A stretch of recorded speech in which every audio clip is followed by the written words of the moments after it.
Well, our next guest has some great tips on how you can save for college, but he's got tips for everybody here in terms of how he became a millionaire just by being cheap. He's the king of cheap. So say hello to the king of cheap right now. This is Tim Johnson. Good to see you. Thank you, sir. Now, I didn't overstate the case here. You have a multi-million-dollar real estate company. Yes, sir. But you have become known as the king of cheap. How? Well, my partners and I just started on a quest a number of years ago, probably 10 years ago, of just buying stuff, right? We had to buy drywall, materials, and just everything. Well, actually traveling, speaking, and being a book author and everything else, I just had to learn how to get stuff cheaper. So we literally started going to manufacturers in different places all over the country, right? And started bidding them against the big box stores. Well, we are the only country in America that does not haggle, right? I mean, if you go to Europe, Mexico, anywhere else, I mean, we haggle for everything. And I mean, it's a rush for me. I literally get off. I'm literally getting discounts. I mean, I have an 81-page sheet at Lowe's that gives me discounts just on the things we buy every day. Okay, so anybody can do this. Absolutely. It's just that as a culture, we've kind of become lazy about it, and we just we're uncomfortable with it because you got to want to get in there and play. Well, think about it. And during the Great Depression, right, our grandparents were frugal. If you go back now and you literally find the people that have money are the people that grew up during that depression, or the kids of those people, because they learned to save that much. And they literally would ask, I mean, can you do any better than that? I mean, that's just society, but we always wanted better for our kids, and we literally just got out of that. We're in the credit card crunch where everybody just puts it on a credit card. We're back in those days, everything was cash. So anything you can do saving money is awesome. See, I'm with you, and I love to do this. I'll go to a store and I'll say, is this going to be on sale anytime soon? Right. Or, you know what, could I get 10% off that? I come in here all the time, and I'll buy it today if I get 10%. And it's amazing. Well, let me check with my manager. Well, yeah, my manager said that's fine. Well, what Never about, hurts to ask. What if you went to a manufacturer? So let me give you a tip. What if you went to the manufacturer of that same item, right? Found out what they were selling it for, because more and more stores are opening up their doors to people like us, because everybody's fighting for the economy, right? Right. So what if you got that price, then took it back to the store, which is going to be a lot better than 10%. It might be 20, 30, even 40% off because the manufacturer's selling to that store. But those stores are opening up to places like us. So when you get that price, now how much better is that cost going to be at the end of the day? Okay, folks, if that's too much for you, if you're saying, ooh, you know, that's heady stuff for me, let's start really, really small, okay? The king of cheap here has got just what he found in his hotel, and you start thinking about how much money you can save if you were out traveling. Right. Just what'd you find? So I went out last night and bottled water. Let's think about bottled water. Just one simple thing. I take bottled water, literally a $3,000 a year thing that most families use every day. A Brita filter, $29, right? Every 40 gallons you got to put a new one. So let's say $150 for the year. Literally, I'm going to refill these every single day and take them to move to work.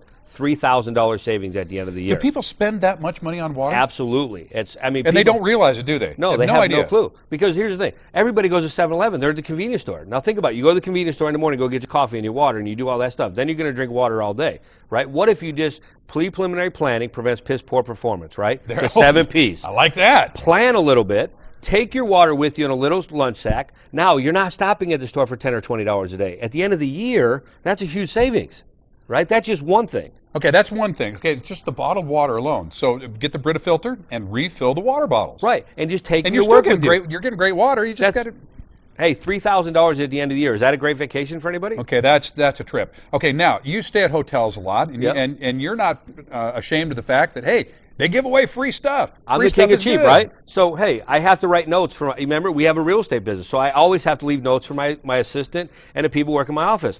Free, right? Why buy them? Here, I'll give you one. You can just write notes to your What does people coffee do. again? Free. Okay. Absolutely free, right? Hey, do you drink coffee in the morning? Yes, I do. Oh, man, I absolutely am a gourmet about Starbucks and everything else. But I got to the point, hot chocolate and coffee in a hotel room, I literally got all my coffee for free. All the condiments and everything are literally inside of here. And literally all I did was walk up and down your strip here in San Diego yesterday and literally got all my coffee for free for the rest of the week. I don't have to buy it. It's right here. My condiments are right here, and I can do it right in my hotel room. Now, if I don't have the machine for this, all I got to do is make a little paper cup, pour the water through it, it filters right through it, and now I have a cup of coffee for that absolutely free. You're the king of cheap. Absolutely. You are.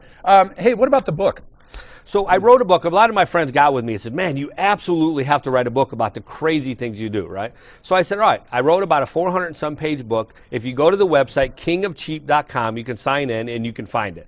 What it is just every different way that you can imagine, from going back to school, to partying, to doing anything that you can imagine, even down to real estate, on the ways that you can save money. Because we even buy houses for $1, $100, $1,000. I mean, all those things that we do every day, that's what we do. So we wrote that book just for that. And I'll go back, excuse me, folks, to where we started. He runs and owns a multi-million-dollar real estate company. Yes. Okay, so you don't get to be the King of cheap. the king of cheap, you know, just because you know you try to save $1 or $2. You're serious about it, and it's paid off for you. Absolutely. I mean, think about it. Even the last thing, we have all the shampoos and everything that you go. I mean, you use these things every day. You can't tell me that you don't take a shower. I literally went out yesterday, so I got shampoo. Perfect. Right? Here's your mouthwash so I don't smell, my mouth don't smell like it. Here's another one from a different hotel. I got my hand lotion in case my hands are too rough. Right?